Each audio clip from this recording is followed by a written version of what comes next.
Everyone. My name's Adrian Duffy, head of software development recruitment here for Cavendish Professionals, and welcome again to another edition of our Tech Talk company showcasing.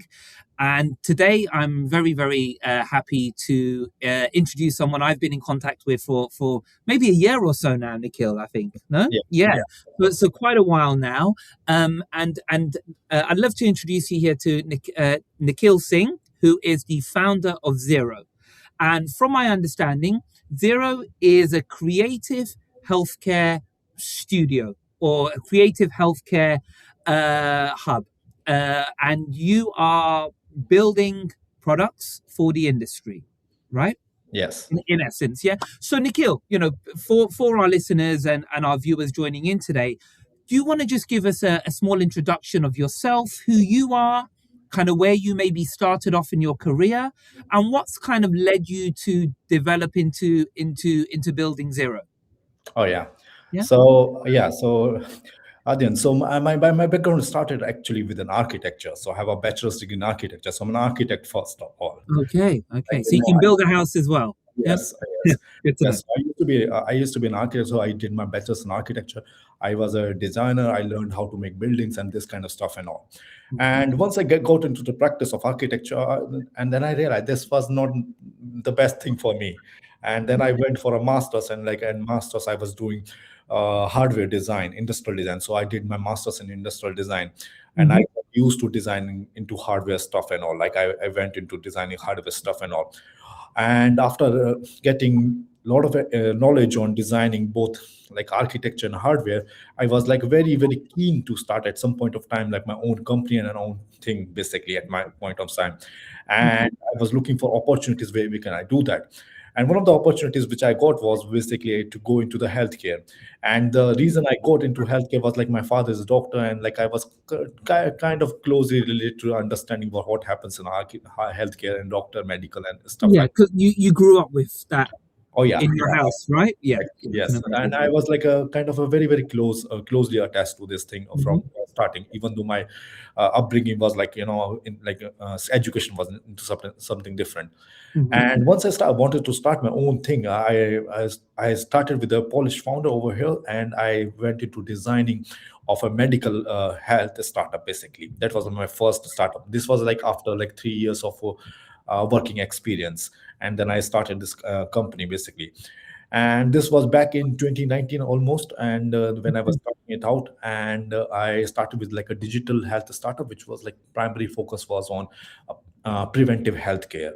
And I was the chief product officer and the chief design officer over there. So I was leading the design of our medical devices. I was leading the design for health application, health dashboard, and medical marketing and those kind of stuff and all. So on solid, I worked for like 3 years for my previous company. And with the Xiro, I started in 2024. It's almost coming now 2 years now. And I started with Xiro as a focus on healthcare applications, healthcare dashboards, and healthcare devices, which are into fitness industry, health industry, like almost like class one medical devices till now.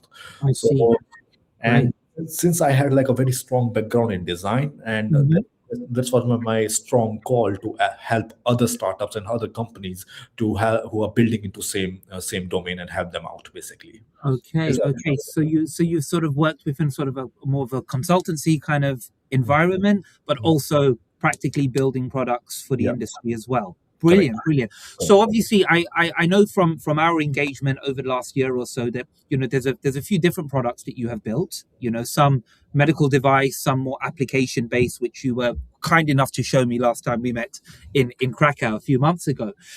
But before we get into that, I suppose every time someone wants to build something, a product, a house, whatever it might be, there's a reason behind it. There's a need behind it. There is maybe something you or the person building that particular application thinks that the industry is missing. Right now the current our current healthcare system is built around when you are sick and you go to a doctor basically. Okay. That's what the most our system is designed around, Yeah. and there's very little we are doing. What happens before you got sick, and what you led that over sick. You don't become suddenly sick one day. It's the gradual increase of, like, like in terms of health and all your. Hmm. Hmm. It's a series of bad decisions, like you have taken on, Yeah. like bad diet, bad lifestyle, and bad thing and that. Yeah. And there was very little people were doing on this part of this equation. Mm. We So, have, so, so focusing. So you mean so you thought the key USB there, just so I can our listeners are following correctly, the Mhm. preventative side of Correct. healthcare, right? So before anything happens. Sorry, carry on. Yeah. Okay. Correct. Yeah. So this became my focus with my previous company also, basically. Hmm. And before you got sick, before you go to doctor, you need to take care of your health on day-to-day basis, on lifestyle things. And because there's so many lifestyle diseases. For example, we were tackling type 2 diabetes in our previous company. And we realized it's more like a lifestyle problem, that you are not taking care of your life Mm. day-to-day basis. That's why you have led into such problems. You eat junk food, and you are not exercising, and, like, and so many things and diseases can be prevented if you just take like few steps per day and Yeah. exercise a little bit more. So Mm. that was the main reason. So overall, like preventive healthcare, that's what I would like to put it, basically. Yeah. Okay. No. No. No. Brilliant. Brilliant. That's really it's really good to know because I'm very obviously very interested in the healthcare industry as well. And so often, we've just as humans we've just come so attuned to, oh, this is wrong. Take this. This is wrong. Take this. This is wrong. Take this. And there's so much focus on what's available to deal with an illness. To help cure you or treat the illness.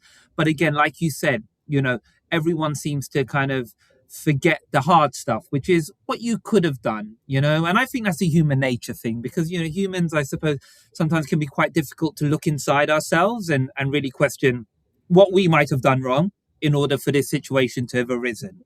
So preventive, and I do think that the world of healthcare is starting to try and focus more on preventative these days. A lot of publications that are coming out, podcasts, etc. Leaders in the industry are trying to advise the general population of what they can do to stop themselves getting in these kind of situations. So it sounds like you found a really good time and the right approach to developing these types of products. One of the things I noticed, and maybe you can explain a little bit for us, we notice on your website it mentions the art of nearness, right? Mhm. So for someone who isn't a designer, or how would you explain that sort of philosophy and how it actually sort of improves the life of a patient or a doctor, say for instance? Oh yeah, so this art of nearness, basically, I encountered this particular idea when I was reading some books and all, and long time back, and this idea was like about it's something like nearness implies separation. That was the original idea, and that this art of nearness. Hmm. So the idea is this, basically. Even though the things are close, they're close to each other, but they are not exact. So if you know the name of the company, it's not Zero, it's Ziro. So Hmm. it's like very close to zero, like the precision and near, like exactness. But I am just trying to like detach a little bit from that, like a very close idea. And and the reason I practice this philosophy in real life is basically, you have an idea, Hmm. as my client, as my one of my client, and you want to build this idea with me. I will try to match exactly close as possible, but it will not be exact thing. It will be very close to what you want, Hmm. but it will not be exact the same thing, basically. So this was the whole thing I want to practice. Like, whatever you want to build with me as a Hmm. your studio, as a creative design studio, you Yeah. can have as close as possible thing, but it will never be exact same thing what you have in your head. So that's the Yeah. idea. Yeah. And when you things are near and they are a little bit separate, like, so like nearness implies separation. It's a Hmm. this idea was like kind of explored in last century, Ah, and okay. like I kind of like got fond of it, and like I wanted to take it forward.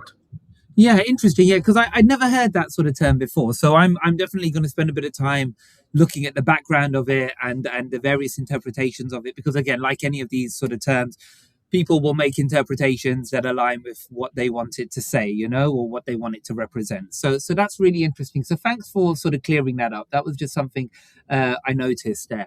So obviously you do, like you've discussed at the beginning, you do more than just create applications. You also create physical products that the healthcare industry can use. And you're not just an agency. You build in-house products as well. So how does being a product founder make you a better partner for other healthcare startups? All right. So you might have realized now that physical devices, like especially like healthcare devices, like let's look an example of fitness watch, or let's Mhm. fitness band, for example. Yeah. These are always clubbed with a like a health application together. Mhm. You are measuring so many parameters about your health, and they are doing it non-invasively. Yeah. And you're collecting a lot of heartbeat, or like any other kinds of so many things and all. And what are Mhm. you trying to do? Like you are trying to make meaningful sense of that data, and Mhm. present them to a user, to the patient, or normal user, in a very meaningful way. And what was the designer? So my background, since my background allows me to understand these things, both digital and physical at same time, so I can have a very solid overview what we are building the products. Mhm. And moreover, situation with current with AI and things like that, things Mhm. like software itself has become a little bit, it's not a moat anymore. Yeah, yeah. Okay. So you have to make a device, or which is kind of clubbed with this software and digital. I call it physical device, basically, Mhm. like kind of having both this physical characteristics and the digital characteristics. And with, I'm pretty sure in like in few years of time, or maybe few months, like 18 months down in the line, we are going to see a lot of AI products which are clubbed together with the software. Right. Okay. Okay. Yeah. Yeah. Yeah. So even from sort of where the sort of products that they are being used within the hospital setting, say for instance, or a primary care setting, will Mhm. have that type of software link as well. Do you envisage a world where this information is shared? Your day to day sort of um, say the type of information that these types of products are providing data on, stress levels, heartbeat, blood pressure, things like this, for instance. I know some of these products have gone to a different level now and are assessing all sorts of things like oxygen in the blood. And, some people will argue how accurate maybe the Aura Ring or a Fitbit would be at doing certain things like that. But do you see a world in the future where potentially that information becomes shared information across your healthcare provider and yourself as well? What do you think about that? Sorry, that was just a question that came into my head. Mhm. The thing is with the healthcare data is this like it's a very private data, you know, uh, Mm. and you want to be very careful with whom you want Yeah. to share Oh, I it. mean, I mean, like with your GP, your Yeah, yeah, family of doctor, course, yes, of course, So, yeah. of course. Mm. Uh, uh, like most of the devices, all as you mentioned, like Aura and this kind of stuff, they Mm. try to be close as possible, like to real data, but they're not actually replacement of medical devices that are used in medical setting, Of where course. like life and death scenario is there, or like where Yeah. accuracy has to be guaranteed.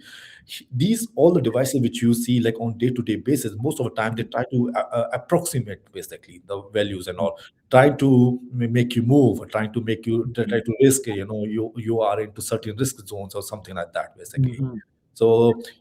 and most of the time, these are above class one devices, basically. These Yeah. are like a medical devices. Some have medical sensors. Yes, they're like Mhm. medical grade accuracy, but not everything is like a very, very medical grade or something like that. Yeah, I Uh, understood. Understood. and with these, you can judge how active you are, how well you are sleeping, Mhm. how is your oxygen level and all, like immediate parameters that you are dealing with, and like an overall pattern of these things that you have been doing for past months or something like that. And Yeah. Yeah. yeah, so yes.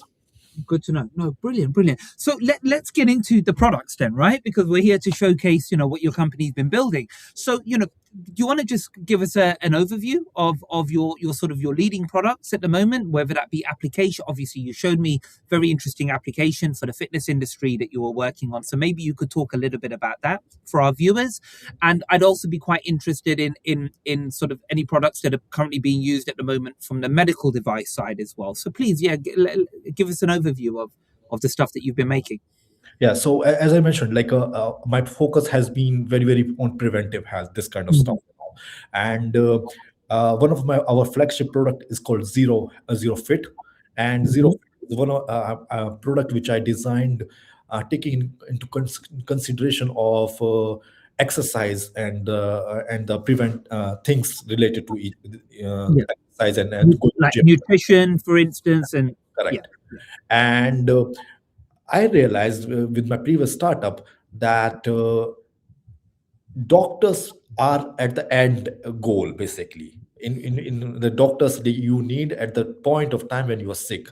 Yeah. And Yeah. before that, Yeah. there need to be someone who is already can help you guide, Mm. take good decisions in your lifestyle behavior. And I found out, because I go time to gym and all, and I realized, gym trainers and coaches and people like who are into fitness, and those are doing on informal basis of this Mhm. training and all, are very helpful people to make you feel accountable for your health, basically. And I, when I searched in the market, like, I was looking for tools and opportunities, and I found a kind of a void in the situation where this thing can be solved together. And what I was seeing, these coaches, fitness coaches, for Mhm. example, have a very distributed system together. They're like not cohesive in together. Mhm. First of all, they need to kind of find clients for themselves. They have to advertise for themselves, and then once you get a client, then what they do, they manage them. They record the exercise, like they do it pen or paper or some software. Mhm. And once you are done with the exercise, and you have to show the results to your client and all. And I thought, "Okay, is it possible to combine all this system, all this fitness journey system, all into one application and all Mhm. into one product or one platform?" So with Zero Fit, I am testing this hypothesis where, like, fitness trainers and clients are all connected into one platform, and they are managing the exercise and managing the preventive health or managing their day-to-day basis on one single platform and all. And so that you are keeping the doctors at the bay, you don't need. So Yeah, of course. So it's interesting you mentioned. So doctors should be seen as break glass in case of an emergency, oh right? yes, That's when that's you get to the what I, doctor stage. yeah, Yeah, that's what yeah.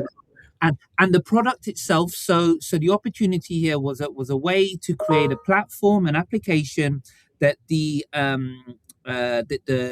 customer could use to find fitness trainers in their local area, to connect with them, but and to book appointments, to Correct, pay as well. I'm assuming to be able to pay correct, as well, correct, the correct, payment system as well, to obviously share and align with nutrition information maybe that a personal trainer that they're using, who's also using the application, can sort of monitor and keep on top of.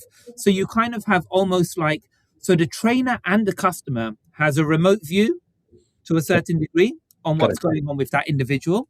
Yeah, Um, but also they have the ability to find new people, to book lessons or to book classes as well. And then from a trainer perspective, because I think most of personal trainers or fitness coaches tend to be, a lot of them tend to be self-employed. I'm assuming, right? So they're probably using a lot of different systems. They're probably using, like you said, a notepad and paper to keep a list of their clients, maybe an Excel document on their own computer to keep a list of like address details or contact details, email addresses, and stuff like that, so they can engage with them. So at the moment, they're probably using a lot of different tools to run their personal training business to correct. manage their clients. But you've kind of put everything in one space. And does that also help the fitness, so that because they're self-employed, help them put together the information they need to support them, the taxes that they need to pay and stuff like that? Have you gone that far into developing that platform? Yeah, Do you? yeah, yeah, you are right. Like, we haven't gone that far. We are into this testing of the payment system and all, and Mhm. probably in few months down in the line, we will have this everything into place and all. But like we are already testing it out, like how the payment should happen and Yeah. those stuff and all, because we released this application around in like 2 months, 2 or 3 months back for full public view, and Yeah. we have been testing with all the things we have updated till now in the application. Yes, that definitely you are right. We have Right. a plan on Right. But again, like, from a consumer perspective, from a customer perspective, sorry, and a personal trainer perspective, it sounds like a platform that makes a lot of sense. And is there anything similar on the market that you're aware of? Like, I'm not asking you to sort of call out your competition, but it is, are other people trying to develop similar type of systems in this space at the moment that you've identified so far? Okay, so if I look from a distant view, there are two types of problem which I'm trying to solve at the same time. Okay. And the first major problem is basically I'm trying to build a software for management of exercises, management of clients, and those kind of stuff. Mhm. This is like the professional app, like application for a trainer and coaches and all. So Yeah. this is the part one of the problem. Basically, there are competition for this part. There are quite a lot of competition already over there. Right. Okay. They have like specialized softwares and all, like designed for particular taste and all. On the other side, which I'm trying to solve, like I'm trying to connect the people with the actual marketplace, Yeah. actual people who are into the field and all. So this is more like a marketplace problem. Yeah. So combining this thing together, there is nothing like that. Yeah. If you look at them at separately, like a marketplace, and marketplace will be like a generic marketplace, or you can Mm. find some other people like a barber or whatever. Those are platforms like that. Like you can find professional services, for example. Yeah, yeah, like someone to fit a wardrobe or someone Correct, to, or a plumber or those kind of services, correct, but maybe not. It's right you mentioned that because I always think about it like, how do you find a personal trainer or a fitness coach unless you decide to go to a gym? You know, yes. because most of them are based there, and Mhm. then the ones that are independent, again from my own experiences, it's always a mouth to mouth recommendation. Exactly. Oh, I've used this person, or maybe someone to goes for some physio treatment, and then they're referred to a personal trainer, and then that's how they engage with them. So you're right that even in the UK here, I think there seems to be a bit of a gap in how the consumer can engage with the trainers, and not be tied to a specific fitness studio or a company that where they have to go there, sign up to a membership, and then get to engage with the trainers. So I think that's a really, yeah, that was a very smart decision to use that kind of marketplace connection there. Yeah, exactly. Um, Good stuff. Brilliant, brilliant. I'm also quite interested in the device side of things as well. Now, I know when we've spoken previously, you did speak to me a little bit about a medical device that you had built, Mhm. and I think this was the one that was kind of related to diabetes. Is that correct, or am Yeah. I? Yeah. Yeah. Okay. Good. So, Yeah.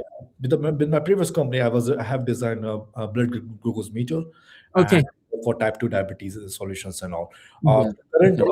With the current Zero, I am trying to focus on something to complement Zero Fit platform, Okay. and I'm thinking to go into like something like force plates, or maybe it's something Mm. for like more professional devices for like personal trainers and those The kind of. fitness industry, yeah. Okay, okay. Don't worry. Yeah, no, that's fine. You don't need to reveal any hidden secrets here. I'm sure you're working in the lab on some interesting stuff. One of the things I wanted to talk about, obviously, we can't get away from, it's not a buzzword anymore, as artificial intelligence, AI, etc., right? It's influencing nearly everything in nearly every industry at the moment. So we're seeing a massive shift towards that now. How is Zero using AI, deep learning techniques, for instance, within your business or within your products? Can you give us an overview on that? Okay, so like I think of AI as a more like a commodity now. Like everybody's using Mhm. it. It's no more like a unique. Like it's like a basic, I would say. So we have been using AI for first of all, like building the product itself. So we definitely use the vibe coding and the code and the coding technologies, and like which are to develop the product itself, to make it faster and build MVPs and those testing new stuff and all. Mhm.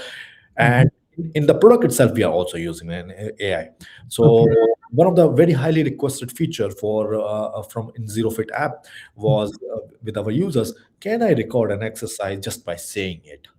I say it by myself. I do not want to type it. I just want to say, Yeah, I yeah. have done this exercise.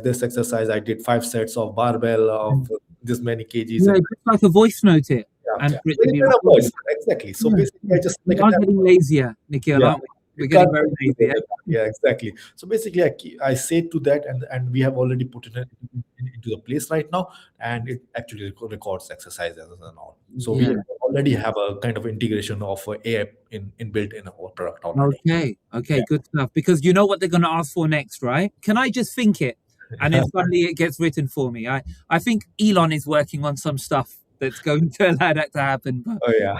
But yeah, but you can again, it's spiraling down levels that I don't even think we can comprehend right now, right? So that's great. Now a bit about us. Obviously, we met on sort of the Krakow tech scene.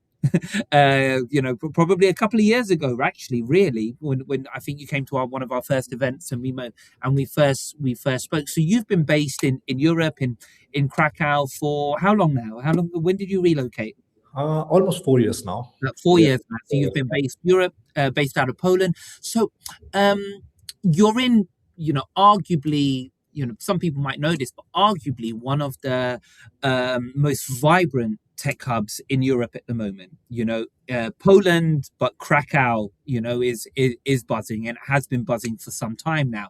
How does being part of sort of the Polish European innovation ecosystem influence the way that you think about the global healthcare challenges? Mhm. Is there anything specific that you've learned, sort of living in this part of the world that has kind of helped you formulate your ideas and, understand what the challenges look like? Yeah. So one of the best advantage I realized was like you can connect with a lot of people which are into close to the universities over here. You Yeah. might know like Krakow has so many universities, and there's always a young talent which is willing to work on new technologies, new stuff, Hmm. new build stuff, and all take more risk. So you might find people who are very willingly take risk at a very high pace, and you can find Yeah. so many people over there. First of all, is that, and just like because of so many universities are over here in this Hmm. uh, in Krakow and all, and then Krakow has picked up so many events and so many things like that, so it constantly promotes itself as a startup place basically. Yeah. Like, the system is promoting by itself, you should build a startup, you should build a company, and then you should build a global company from here. Yeah. So, Yeah. so there's a strong motivation to help people who are building the company, and people are helping each other out. So Yeah. I believe it's like because of this, and Poland itself is growing very very fast compared to like as I if I'm not wrong, Mm. since last year to this year it has grown like 47%. Like, and I'm not sure like what is the source, but like somebody told me very recently. But it's growing aggressively. That's the whole point basically, Yeah. and it's a very good time to build a really powerful startup and like Yeah, no, definitely. And again, at a time now when people are becoming, again, I'm constantly reading statistics about how many people are not drinking anymore, how much the smoking rate has gone down, and like you can see consistently that people are getting again, I don't know, I don't think we can ever call it the majority, but people are getting more and more in tune with their health, more interested in what they're eating, what the labels mean, what my exercise look like. Am I exercising? Every other person is talking about how many steps they do every day. It sounds like this is a very, very like when things align. I think the world is at a place now, humans are at a place now where they're looking to get healthier, fitter, stronger, less need to go to doctors. You're working within the prevention space. Fitness is getting bigger and bigger, as you know, nutrition as well. So it sounds like we're really hitting the right timing for these types of products to come on, which is really great, and good credit to you for sort of identifying that. Um, now talking about a bit about you as a founder, company owner, etc. What's the most important value that you've instilled in your company to ensure every pixel prototype, actually serves the end user? There must be a lot of market research that you've probably done, speaking to gym goers, speaking to personal trainers, people in the fitness industry, understanding probably pain points and stuff like that. But just give me an overview of what went into it, what level of research went into, and then obviously the testing that goes into making sure that your product serves the people using it. Oh yeah, so I'm building this kind of product basically for almost 5 to 7 years now. Mm, So I have designed like thousands and thousands of screens already, and like on this particular matter, and like, and the product keep evolving, and my understanding of the product keep getting better and better. mhm, And I have talked to hundreds of people into this domain, and their insights are already distilled into this product Zero Fit, for example. And what's happening now is basically, if you want me to ask what is the most important thing that matters, is mhm, actually product market fit. Basically, that's what the most important thing.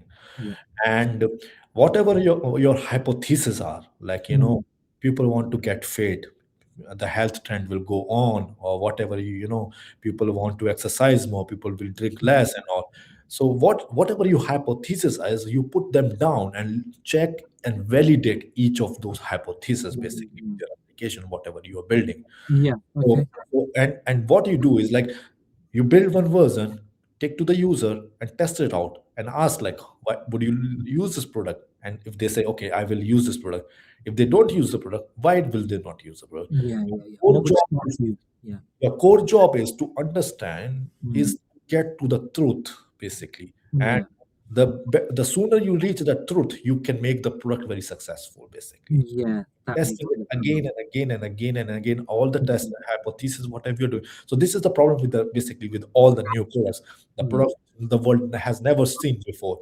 Will yeah, people buy this product? And the only, for me, especially the metric for Zero Fit, for example, since this product is like a health product, and I would like to people to use this product every single day, hmm, and they use it for significant amount of time. yeah, yeah. And if I manage to do that, this is like my North Star for Zero Fit, for example. Hmm. Use that product every day and for a long amount of time.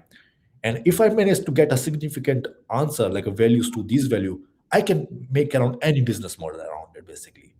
So Yeah. like, so Okay. this is like so many ways to earn money on top of it, basically. Yeah, no, no, definitely, definitely. Yeah, that's really interesting. And again, the most important thing, is making sure there is a use for it. And especially, I think sometimes when you're building a product or an application, um, markets can change over. If it takes 2, 3, 4 years to build a product or an application, I'm assuming, but maybe you can tell me if I'm incorrect. You need to keep checking in from a product to fit, product fit marketing perspective over the course of that development. Because when you start building a product in 2020, um, come 2025, if it's ready, that product could be obsolete unless you are temperature checking along the way to your development route. Would you have been doing that as well as you were developing these products? Just Yeah. ensuring that there was still a need, still a demand along the way of building and developing it as well. Oh yeah, that's like a very usual process, basically. Yeah, And if especially your product is competitive product, and they like it's there's no bigger moat around your product, you have yeah. to give people advantage for over other products, basically. Yeah. That case, you always, it's like always any corporate industry, basically. For example, Mhm. building a washing machine, for example, you need Mm. to bring new features every single year to the market, Oh, to the washing yeah, machine, yeah, of course. AI features and this features and all, in order Yeah, to be competitive, so that you somebody buys. Of course, those things will come into play, yeah, and this will come with your all your marketed products and all. But I think this is more like a globalization, basically. This, yeah. it's not like a really building from zero to one.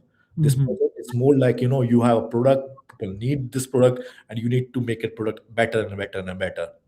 Yeah, So yeah, those are that, and you need competitor benchmarking in a very serious level for those yeah. products. I can imagine. Yeah, brilliant, brilliant. Thank you very much for that. And obviously, I don't want to keep you too much longer. Um, you know, again, this probably sounds like a bit of a typical kind of interview question kind of vibe, but no, if we were to sit down with you in another 5 years' time, right, 2031, what would you have wanted Zero's biggest contribution to the world of medicine to be? You know, Yeah. what So impact do you want to generate in the next 5 years?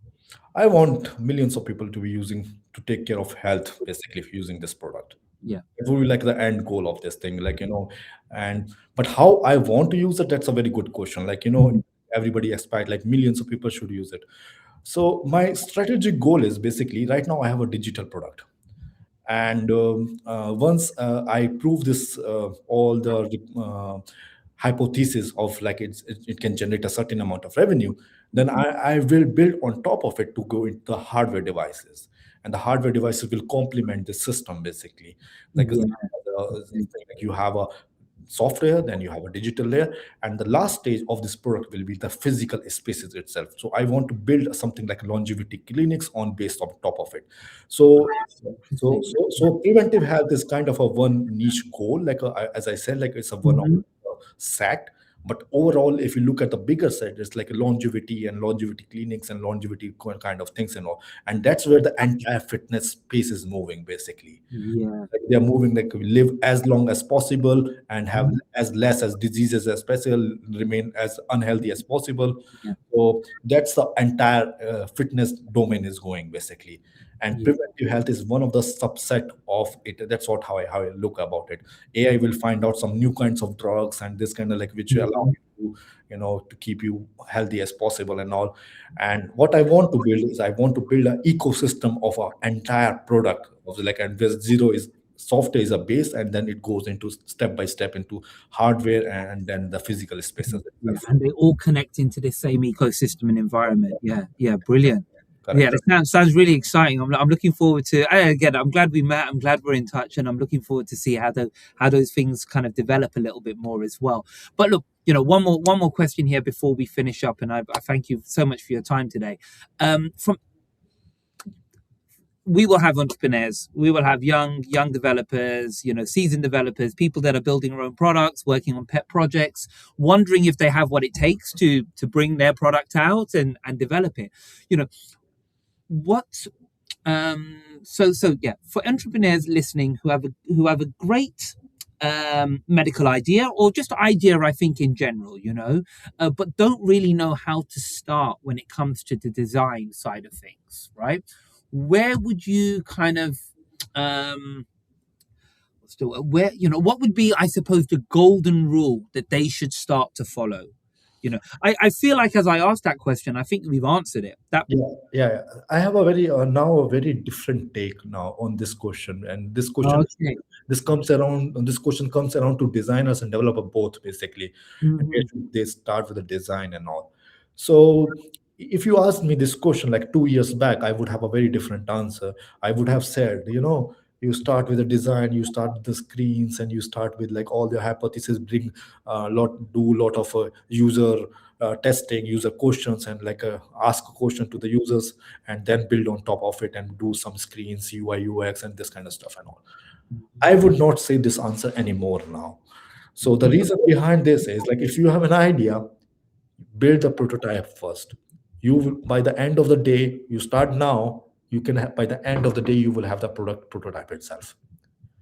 Then take to the users now, who is like potential users. And Hmm. once you go to the potential user, ask few questions around it. Would you love to use this? Would you like to use this? Like, is this useful for you? And they will say like 10 different things and all. What if it goes into positive direction? You see, like this has a Yeah, potential. yeah, Then you think of, okay, we have some basic bare bone of for the application. We yeah. want to amplify the experience now. This Mm. is where you involve a designer now. Right. Okay. Okay. So you're thinking a little bit. So that, yeah, that would be a slightly different way of starting that. Most people would expect to start that process first is with research, inquiries, understanding if there's a need first, Correct. then building a prototype. You know, Correct. but you say build a prototype first, then use it for your market research. in Correct. that sense. Yeah, yeah, Correct. interesting. And why did you find that that switch made more of a difference? Do you think it's more something to do with the human psyche and how we react to maybe a physical or an actual digital product that we can at least see how it might be working before we give like an honest idea of whether we would use the product or not? Do you think that that approach worked better than telling someone your idea and asking them if they would use it? Oh, I would say ideas itself are not so, unique in itself. Yeah, because we've all got ideas, right? We all got have Yeah, ideas. yeah. Because execution is fundamentally hard, Mm, and now with like so much software, very easy to generate software, then we definitely move to the next part of the equation, which is the distribution, yeah, basically. So distribution is the hardest of all now, basically. How you will distribute the application or how distribute your product, basically. And you have a product, you have an idea, you build it in a very fast time, and you're already testing it out. Maybe these AI systems will become so good at design that for the first few iterations, you do not need a designer at all. hmm So exactly right. this is where actually the evolution of the design field itself is happening. Basically, Mm, people who used to think like can't code, they are like very using just prompting now and making the products now. yeah, yeah, It's yeah. an evolution of the field itself. Like a UI UX, like traditional UI UX, might not be remaining anymore in few years or maybe a few months. I would say Mm, these products are becoming good at exponential rate. Basically, getting a so basically you will have a finished product, very good looking product, which mm, you can start testing it right away. And what your hypothesis will be after that, whether will somebody will want to use it or not, yeah, because ultimately most of the product want to generate some revenue, make a business model around it, a business around it. And that's where people need to understand, product is okay, product is good, now let's move to the next stage, which is distribution, basically. So yeah. people will start thinking from those perspectives that these jobs of designers will evolve into something called product developers or something like that. Hmm. A very good sense of creative understanding, how the product should look like, how product should, and sooner or later, because of like technical challenges will go away, and Hmm. whatever you idea you have in your brain, you put it down in a sketch, these agent systems will generate it for you. Yeah, yeah, yeah. Brilliant, brilliant. That's a great answer. Thank you very much for that. And I really appreciate honesty, the way that obviously the last couple of years have kind of changed your perspective on how to do things a little bit as well. And that will be really, really encouraging for our listeners to hear. Nikhil, thank you so much. It's Thank been you. brilliant. I really appreciate you joining us today. I will definitely be seeing you out in Krakow again shortly.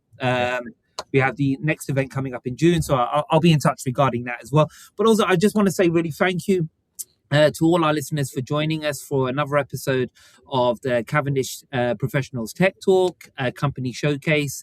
And Nikhil Singh, founder of Xiro, thank you so much for joining us here today. I really appreciate it. And listen, we're going to touch base. You know, like we've only done a few of these company showcase so far, but I'm definitely already thinking about the follow ups.